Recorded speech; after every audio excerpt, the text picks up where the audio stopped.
Unajua Mungu aliweka system ya kila mtu awe na baba yake, na ukiwa na baba unapokea vya kibaba. Jamani, au kuna mtu anabisha juu ya hilo?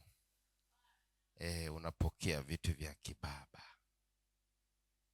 Hata baraka zinakuaga kwa baba. Bwana Yesu asifiwe sana. Tunamshukuru Mungu kwa sababu amewatunza watumishi wake na mpaka sasa hivi wamerudi tena kuja kuendelea na jukumu ambalo Mungu amewapa. Amina.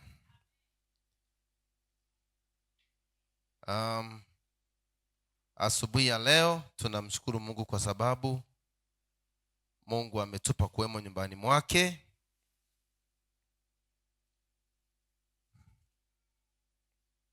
Fungua pamoja na mimi kitabu cha Mwanzo sura ya 1.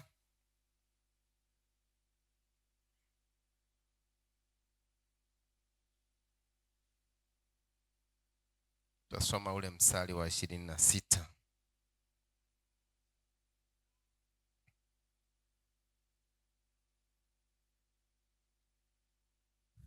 Mwanzo sura ya 1. Tumefika ule mstari wa 26.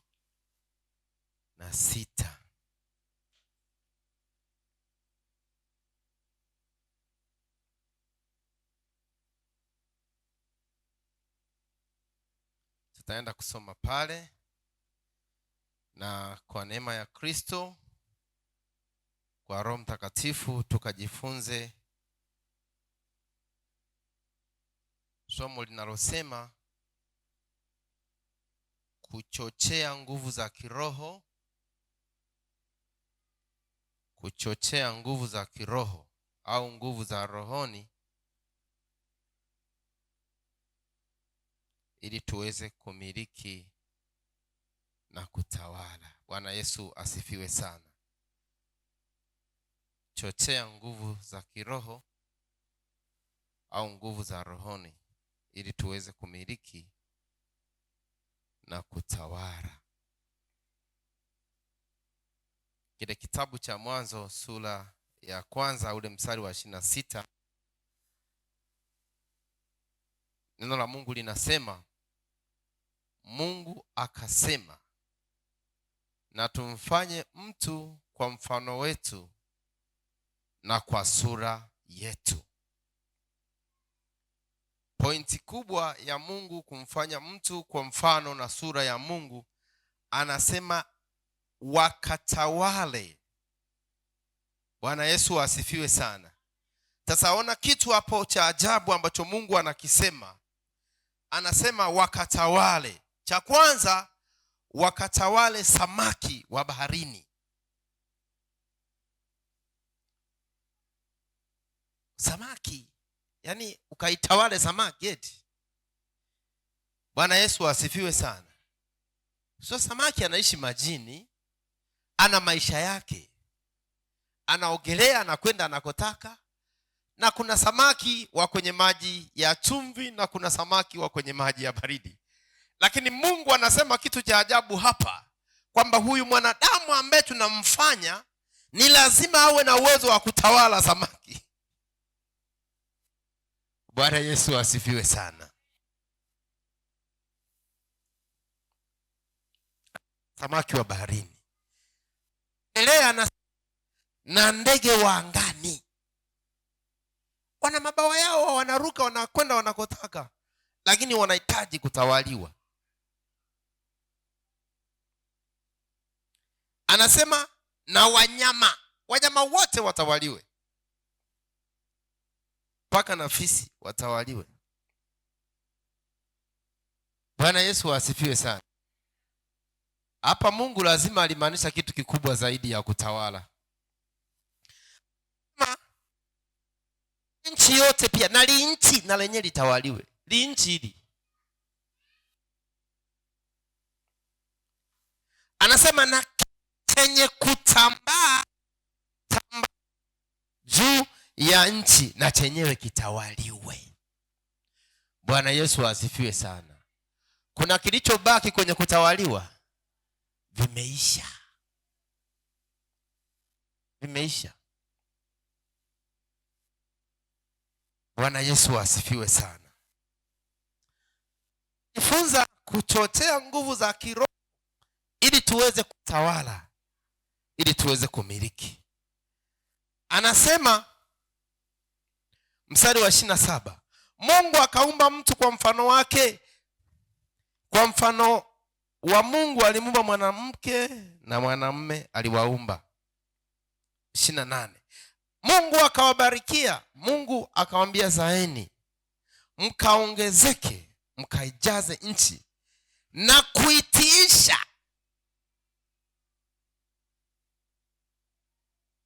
Ona tena anarudia. Baada ya kuitiisha, ona anarudia tena. Anasema zaeni mkaongezeke mkajaze nchi na kuitiisha. Lakini anarudia tena mstari huo anapoanza na kusema mkatawale. Tunataka kusoma hapo pamoja. 1, 2, 3, go. Mkatawale samaki wa baharini na ndege wa angani na kila kiumbe chenye uhai kiendacho juu ya nchi, tawaliwe. Bwana Yesu asifiwe sana. Kila kitu ukitawala yako, kila kitu unatakiwa ukitawale. Sasa maneno haya mawili, kutiisha na kutawala, kunaweza kukawa na maana nyingi, lakini maana ya kwangu ya kutiisha, anasema ni kukishinda, kukileta chini ya udhibiti, kidhibitiwe. Kwa hiyo kutiisha ni kudhibiti kitu chochote, kidhibitiwe, kwamba kisisimame kinyume na wewe, kisisimame kupingana na wewe. Kwa hiyo kwa sababu kila kitu kinahitaji kudhibitiwe, maana yake afya yako inatakiwa idhibitiwe, viungo vyako vidhibitiwe, visisimame kinyume na wewe,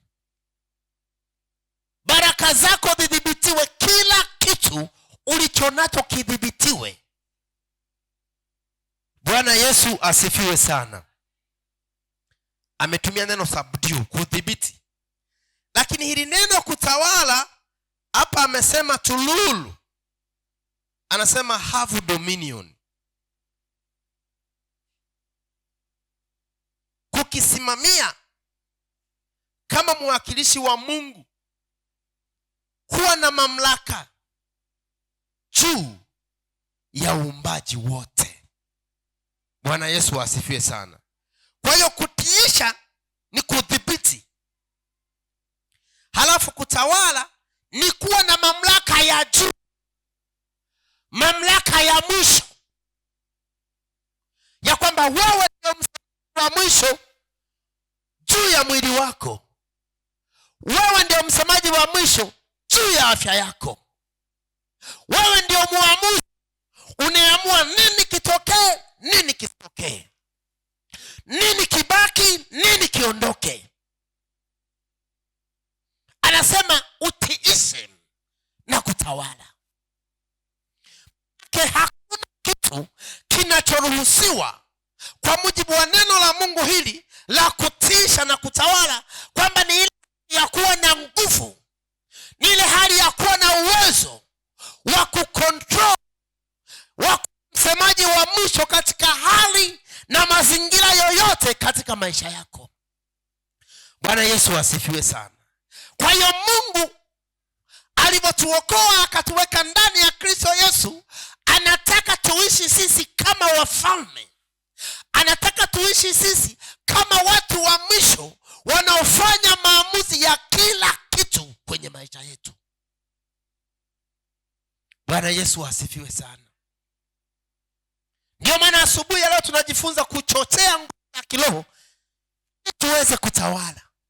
Kwa sababu ili uweze kutiisha, ili uweze kutawala, ili wewe uwe juu ya mazingira yako, juu ya afya yako, juu ya uchumi wako, kwamba chochote kisisimame kinyume na wewe, kupingana na wewe, ni lazima uwe na nguvu. Kwa hiyo mpango wa Mungu wa kumtengeneza mwanadamu ni hivyo, kwamba yeye mwenyewe awe ndio msemaji, atawale kila kitu kinachotokea kwenye maisha yake. Bwana Yesu asifiwe sana.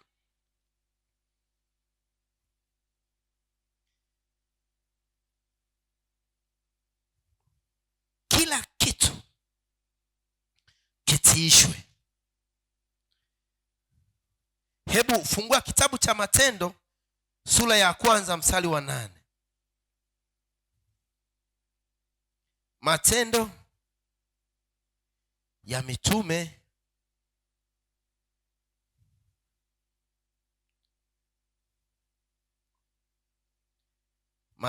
Mitume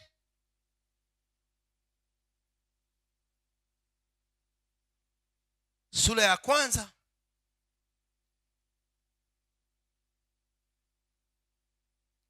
mstari wa 8. Tunataka kusoma hapo.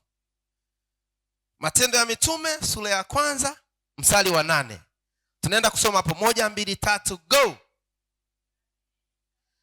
Lakini mtapokea nguvu akisha kuajilia juu yenu Roho Mtakatifu. Endelea. Baada ya Roho Mtakatifu kuwa juu yenu, ndipo mtaweza kuwa mashahidi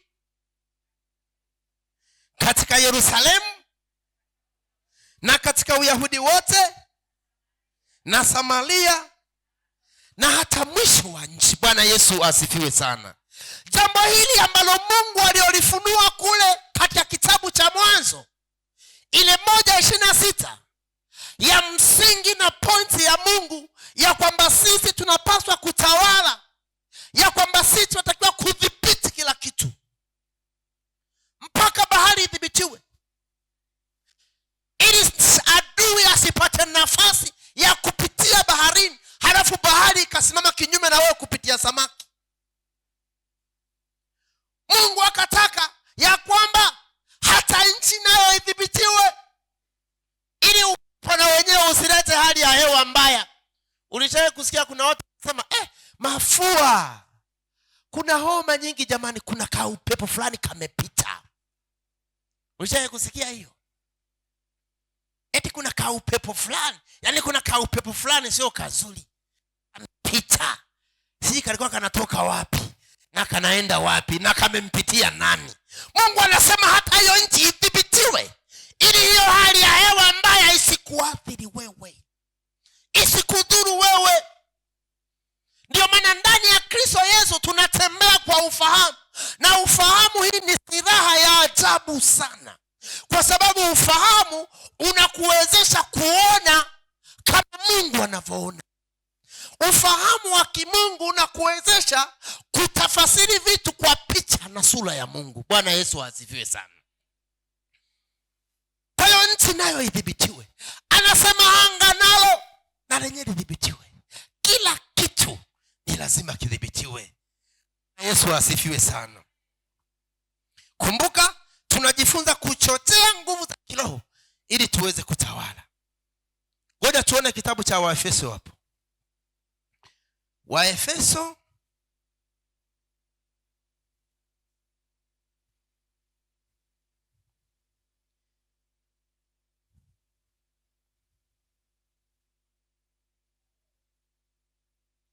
Waefeso sura ya 1. Sura ya 1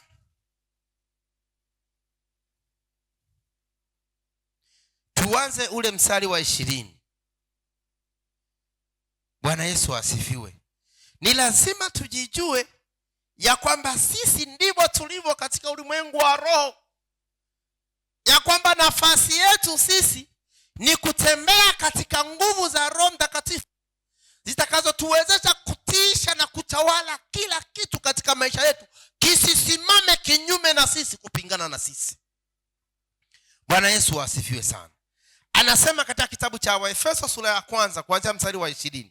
Anasema aliyotenda katika Kristo alipomfufua katika wafu, akamweka mkono wake wa kuume katika ulimwengu wa roho. Anasema juu sana kuliko ufalme wote na mamlaka na nguvu na usultani na kila jina litajalo, wala si ulimwenguni humu tu, bali katika ule ujao pia. 22. Akavitia vitu vyote chini ya miguu yake, akamweka awe kichwa juu ya vitu vyote kwa ajili ya kanisa, ambalo ndio mwili wake. Bwana Yesu asifiwe sana. Unaona hapa neno la Mungu linasema Yesu alipandishwa juu sana. Maana yake Yesu alipandishwa juu sana kuliko chochote. Anasema alipandishwa juu ya mamlaka zote, kwamba ikiwa ipo nguvu, ikiwa ipo mamlaka ambayo inaweza ikaleta shida kwenye mwili wa Kristo, ambayo inaweza ikaleta changamoto inayoweza kusimama kinyume na wewe, ikasimama na wewe kinyume kwa upande hasi. Neno la Mungu linasema Yesu alipofufuka, tulifufuka naye. Alipopaa katika ulimwengu wa roho, tulipaa naye. Alipoketishwa na Mungu Baba mkono wa kuume, ili amiliki na kutawala vitu vyote vikiwa vimetishwa chini yake. Maana yake hata sisi vitu vyote vimetishwa chini yetu. Bwana Yesu asifiwe sana. Ndio maana anasema hivi, aliwekwa juu ya falme zote. Kwa maneno mengine, wewe hapo ulipo uko juu ya ufalme utajwao kwa jina lolote. Sio ufalme wa giza, sio ufalme wa kibinadamu. Haya mambo yanakupasa ujue, kwa sababu ukishajua utatembea kama mshindi, hata kama unaoyataka hayajatokea bado. Lakini unatembea katika uangavu wa ufahamu kwamba Mungu anavyokuona wewe ni mfalme na mtawala, na uko juu ya nguvu zote, na wewe utatembea hivyo. Kwa hiyo itakuwa rahisi wewe kusimama na kupokea haki yako na kuzilizi. Bwana Yesu asifiwe sana. Kwa Yesu alichofanya, aliinuliwa juu ya falme zote. Maana yake hakuna ufalme wa kusimama kinyume na wewe ukaweza. Anasema juu ya mamlaka zote. Kwa hiyo Mungu alijua ziko mamlaka mbalimbali katika ulimwengu wa roho ambazo zinaweza zikasimamisha mashtaka, ambazo zinaweza zikasimama kukupinga, ambazo zikasimama kuzuia usiendelee. Anasema juu sana kuliko mamlaka yote. Lakini anasema juu kuliko nguvu zote. Bwana Yesu asifiwe sana. Iko nguvu inaweza kukuzuia. Sasa kwa sababu iko nguvu inaweza kukuzuia, Yesu akasema sisi tumeinuliwa juu ya nguvu zote. Bwana Yesu asifiwe sana. Lakini anasema kuna usultani. Hii ni aina ya utawala pia. Anasema na kila jina litajwalo. Anasema yako majina. Kuna mahala unaweza kaenda naambia hapa mpaka fulani aseme ndipo upate hiki, mpaka fulani afanye hivi ndipo uweze kupokea hiki, mpaka fulani aseme. Anasema juu ya majina yote. Anasema sasa sio kwenye ulimwengu huu tu, hata kwenye ulimwengu ujao pia. Bwana Yesu asifiwe sana. Haleluya, haleluya. Kwa wewe hapo ulipo ni mtu wa ajabu mno. Yaani Mungu akikuangalia, anakuangalia kama mtu ambaye anajua kwako hakuna kufeli, kwako hakuna kushindwa, kwa sababu Mungu anavyomtazama Kristo Yesu ndivyo anavyokutazama wewe. Kwa hiyo unapokutana na changamoto, unapokutana na kitu chochote ambacho kinasimama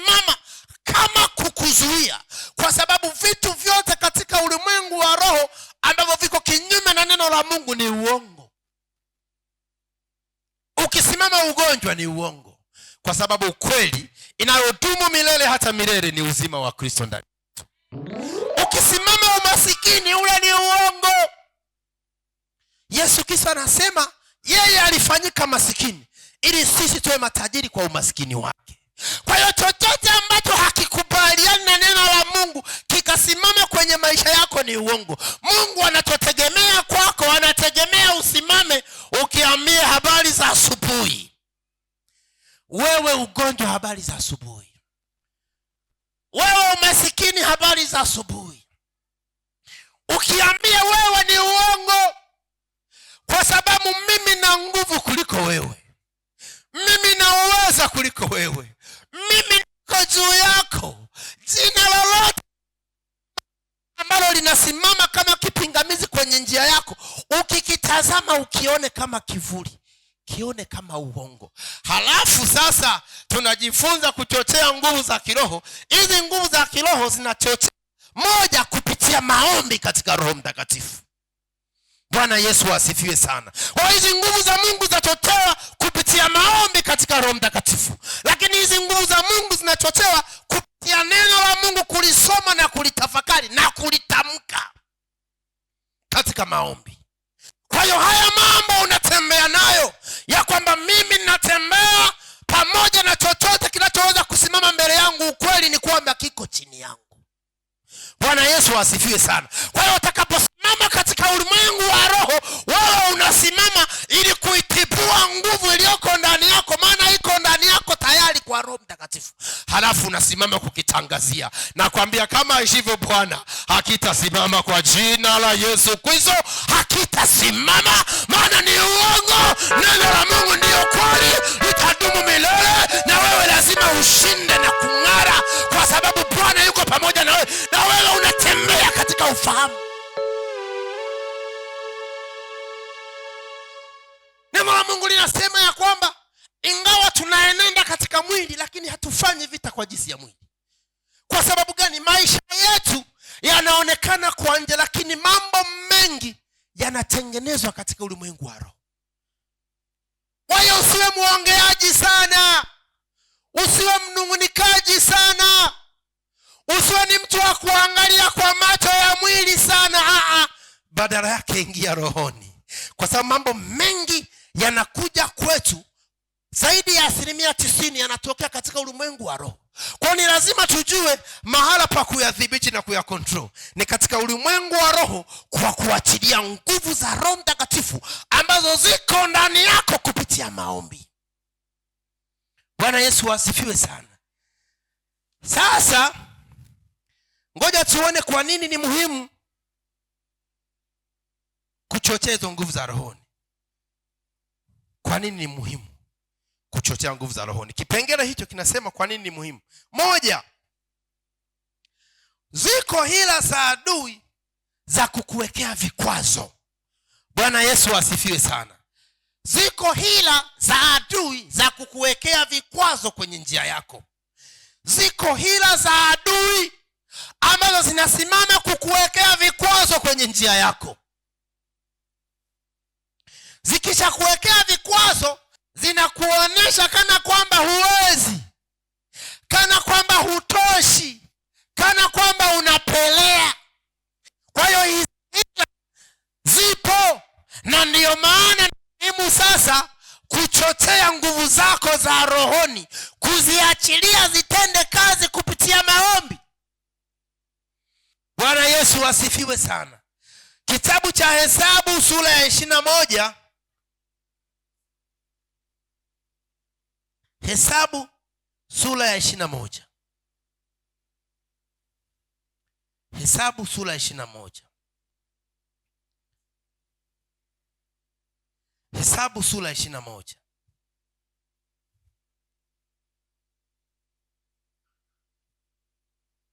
Hesabu sura ya 21 tumefika. Tuanzie ule mstari wa 21.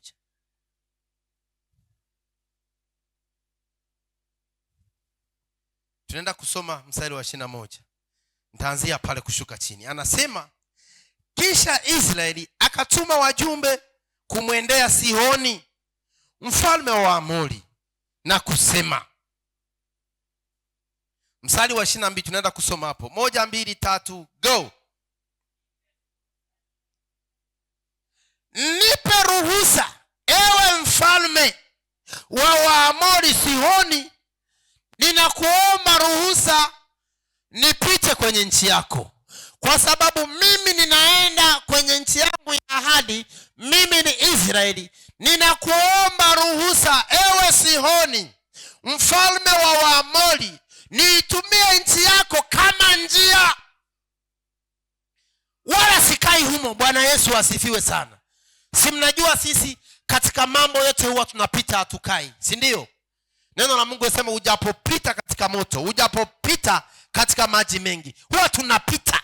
Yaani jambo lote ambalo tunakutana nalo huwa hatukai humo, huwa tunapita. Bwana Yesu asifiwe sana. Wewe usije ukaweka kiti ukakaa, huwa tunapita. Ikitokea changamoto ya uchumi tunapita. Na tunachofanya tunaachilia nguvu za rohoni ili ziweze kuvunja huo uongo na kiambaza, tunapita. Kwa hiyo huyu mfalme anamwambia hivi Sihoni, mfalme wa Waamori, naomba tu njia, ninapita wala sikai. Endelea, anasemaje?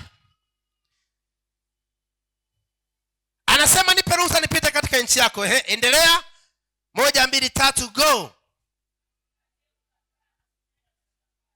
Hatutaingia mashambani mwako, tunapita tu. Endelea.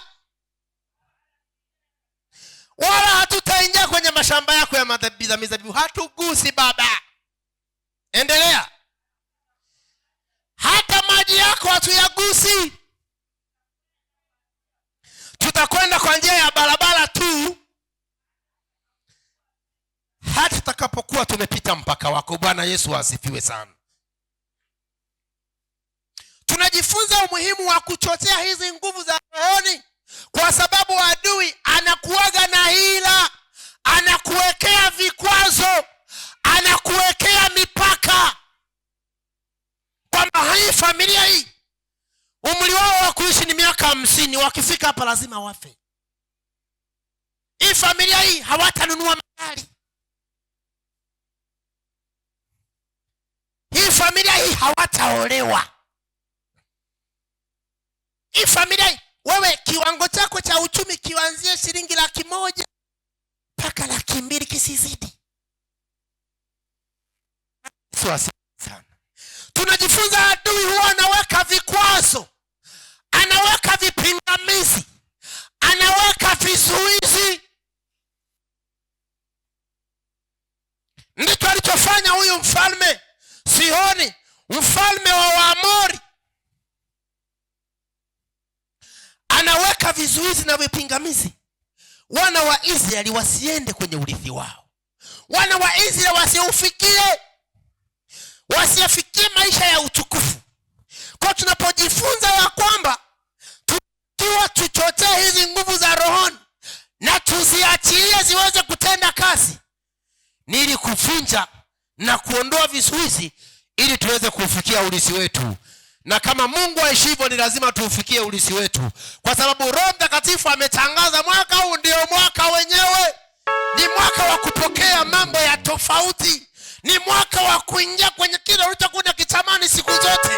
Kwa hiyo adui atatamani aje na vikwazo, atatamani aje na vikingi, atatamani aje na vipingamizi. Kama Bwana aishivyo, tunaachilia nguvu na hakuna kizuizi kitakachosimama katika jina la Yesu. Ni lazima tumiliki na kutawala. Haleluya, haleluya. Rokaro bako pora mata sipo nangasa. Hakuna kitakachosimama mbele yako kuzuia hatima yako. Natangaza kwa neno la Bwana kwamba hakuna kitakachosimama kuzuia baraka ambayo Bwana ameiachilia ndani ya mwaka huu. Ni lazima uimiliki, ni lazima uitawale, ni lazima uishike, ni lazima uishi kwa ajili ya utukufu wa Kristo mwenyewe, kwa sababu Bwana ametuweka juu ya kila upinzani na kila hila, ili tuweze kustawi, ili tuweze kumtukuza Bwana, ili tuweze kuishi maisha ambayo Bwana mwenyewe atatukuzwa kwa ajili ya utukufu wa jina la Yesu. Watu wote waseme amina, haleluya.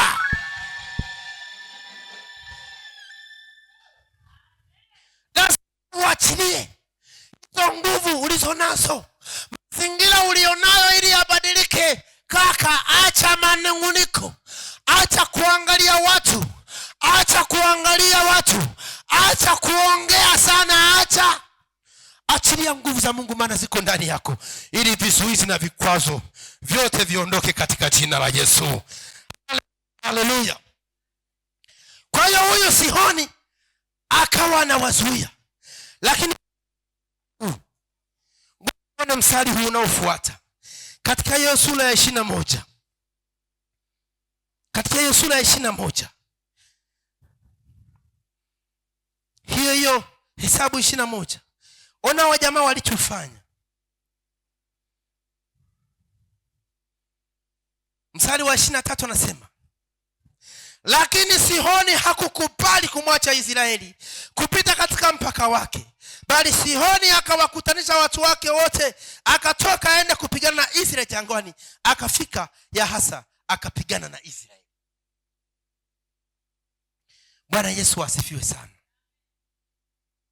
Nakwambia hata kama adui atasimama kupinga, hata kama adui atasimama kuzuia, lakini nakwambia ukikubali kuachilia nguvu za Mungu zoko ndani yako, nakwambia Sihoni hatasimama, ataanguka kwa jina la Bwana Mungu wa majeshi. Haleluya. Kwa hiyo akapigana nao. Mstari 24, Israeli wakampiga kwa makali ya upanga na kuimiliki nchi yake, tangu mto Almoni hata mto Yaboki, mpaka nchi ya wana wa Amoni, kwa kuwa mpaka wa Amoni ulikuwa una nguvu. Israeli wakampiga Sihoni, wakaipiliki nchi ile, wakaitawala ikawa ya kwao. Ndivyo itakavyokuwa kwako, kwamba ukisimama utamiliki, utatawala, utatawala, kwa sababu hauko peke yako, uko na Bwana. Hakuna kizuizi wala kipigamizi kitakachosimama. Lazima utambue na utembee hivyo. Israeli wakampiga. Alipopigwa wakavuka kipingamizi, wakaenda mbele, wakaendelea katika baraka yao. Bwana Yesu asifiwe sana. Ona mbele hapo kidogo, mstari wa 33, kisha wakageuka na kukwea njia ya Bashani, na Ogu mfalme wa Bashani akaondoka kupigana nao huko Edrei, yeye na watu wake. Bwana Yesu asifiwe sana. Unapopigana vita vya kiroho, ukapiga hatua moja kwenda mbele, usilale, usilizike. Ulikuwa na kiwango fulani cha upako, usikubali. Ulikuwa na kiwango fulani cha uchumi, kikapanda kidogo, usikubali. Israeli walipompiga mfalme wa Amori, wakasonga mbele. Bwana Yesu asifiwe sana. Kwa lazima kusonga mbele kufikia maisha ya utukufu ambayo Mungu ameyakusudia. Kwa nini? Neno la Mungu linasema kwamba tangu enza Yohana Mbatizaji mpaka leo, ufalme wa Mungu unatekwa na nguvu. Unatekwa kwa nguvu, na wenye nguvu ndio wanaoteka. Maana usipokubali kusimama na kupigana, ukatilia nguvu za Mungu ndani yako ili kubadilisha mazingira yako, yanaweza asibadilike. Lakini pia unapokuwa umepigana, inawezekana hata hapo chongo ulipigana. Ndio maana upo leo. Unatakiwa uongeze gia nyingine ya maombi, uongeze gia nyingine ya imani, ili uhakikishe unapanda zaidi. Usikae pale ukalizika. Kama ulikuwa unamwimbia Mungu na kumsifu, watu wanabarikiwa na kunena kwa lugha, inabidi upande kiwango, ufike kipindi uimbe, watu waanze kujaza Roho Mtakatifu. Unatakiwa upande kiwango. Kama ilikuwa ni huduma hii ambayo ina washirika 100 mpaka 200, tunatakiwa tupande, tufikie wafike mpaka 1000. Bwana Yesu asifiwe sana. Lakini siri iko hapa kwenye kuachilia nguvu za Mungu ndani yako kupitia maombi ziweze kufanya kazi. Bwana Yesu asifiwe sana. Kwa tunachotea nguvu za Mungu ndani yetu ili kuondoa vikwazo na vipingamizi. Bwana Yesu asifiwe sana. Halafu kipengele cha pili na cha mwisho kwa upande wangu,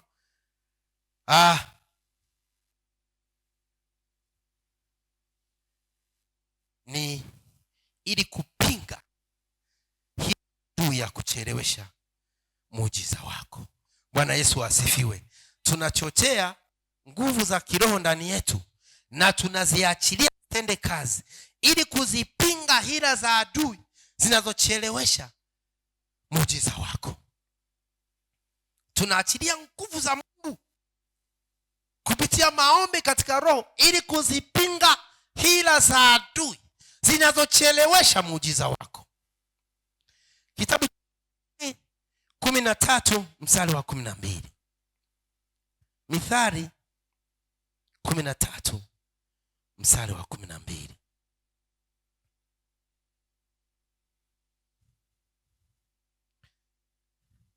Tunaenda kusoma hapo Mithali 13:12. Tunaenda kusoma 1 2 3 go. Tunasoma kitabu cha Mithali sura ya 13 ule mstari wa 12. Tunaenda kusoma hapo 1 2 3 go. Nimewaacha Mithali sura ya 13. Bwana Yesu asifiwe. Tumefika. Anasema Mithali sura ya 13 mstari wa 12. Tunaenda kusoma kwa pamoja 1 2 3 go. Kilichotarajiwa kikikawia kuja, moyo huugua, bali haja ya mtu ikipatikana ni mti wa uzima.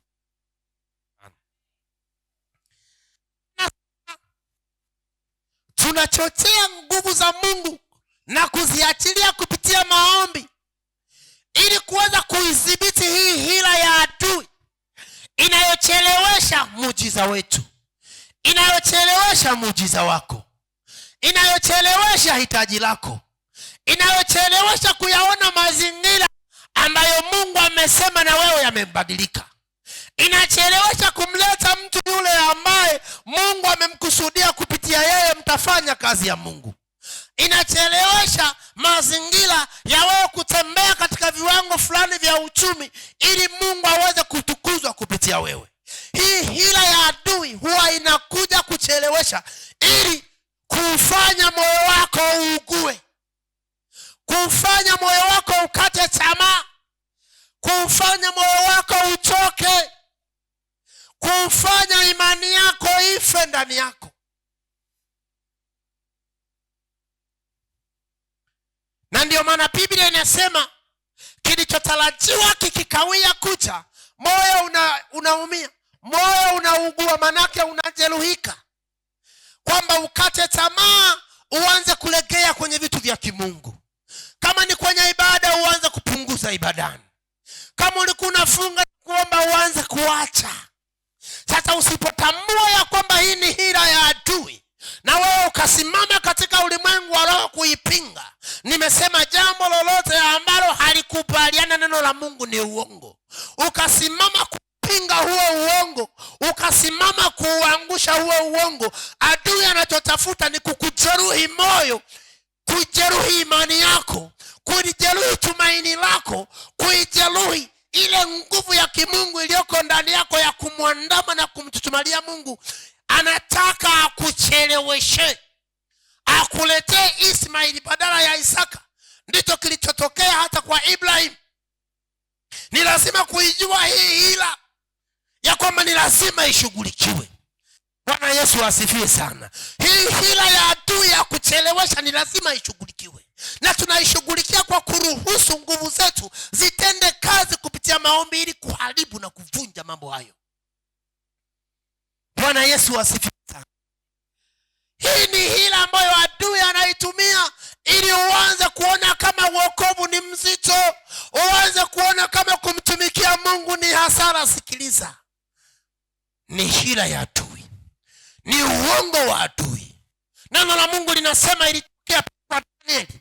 Danieli alimuomba Mungu akamwamini kuhusu kupokea hitaji la moyo wake. Maandiko yanasema ile siku ya kwanza tu lile hitaji lake lilijibiwa, lakini Danieli hakuliona lile hitaji lake mpaka siku ya kwanza, mpaka siku ya 21. Najaribu kuwaza, ikiwa Danieli angekata tamaa, nini kingetokea? Ikiwa Danieli angekubali moyo wake ujeruhike, ikiwa Danieli angekubali moyo wake ukate tamaa, nini kingetokea? Asubuhi ya leo usikubali kukata tamaa. Usikubali kuchoka. Uwezo wa kubadilisha mazingira uko ndani yako. Ile nguvu ya Roho Mtakatifu inayotenda mambo makubwa iko ndani yako. Wewe elewa, hii ni hila ya adui ya kunicheleweshea. Na sasa nasimama kwa mamlaka ya jina la Yesu Kristo, ambaye mimi na Yesu tuko juu ya nguvu zote, kuangusha kila nguvu inayochelewesha na kukawilisha muujiza wangu ili nikate tamaa. Unaiangusha kwa jina la Yesu, halafu unapokea na unasonga mbele kwa ushindi. Ndio maisha yetu haya ya wokovu ndani ya Kristo. Ni maisha ya kustawi asubuhi, mchana na jioni. Ukiona mambo hayaendi, rafiki yangu, usije ukasema neno la Mungu linasema uongo. Hapana, simama alafu sema ninaachilia nguvu katika ulimwengu wa roho kwenda kuangusha kila kizuizi, kama vile Danieli ambavyo hakuchoka, kama vile Danieli hakukata tamaa, akaendelea kuachilia nguvu, akaendelea kuachilia upako mpaka ngome zikaanguka. Kwa jina la Yesu Kristo, na wewe ndivyo itakavyokuwa kwako, ukisimama na kuachilia nguvu za Roho Mtakatifu ndani yako kupitia maombi. Kila kilichosimama kama kizuizi kimeshaanguswa katika ulimwengu wa roho. Wala usiogope, jitie nguvu katika Bwana. Bwana yuko pamoja na wewe. Roka sakatana masika, anasema hata kuacha, hata kuvusha na kukuingiza ng'ambo ya pili ya ulisi wako, maana ndicho alichokiahidi. Shikamana naye, kubaliana naye, maana ni wakati wa wewe kung'aa katika utukufu wa Kristo. Katika jina la Yesu Kristo, watu wote tuseme haleluya.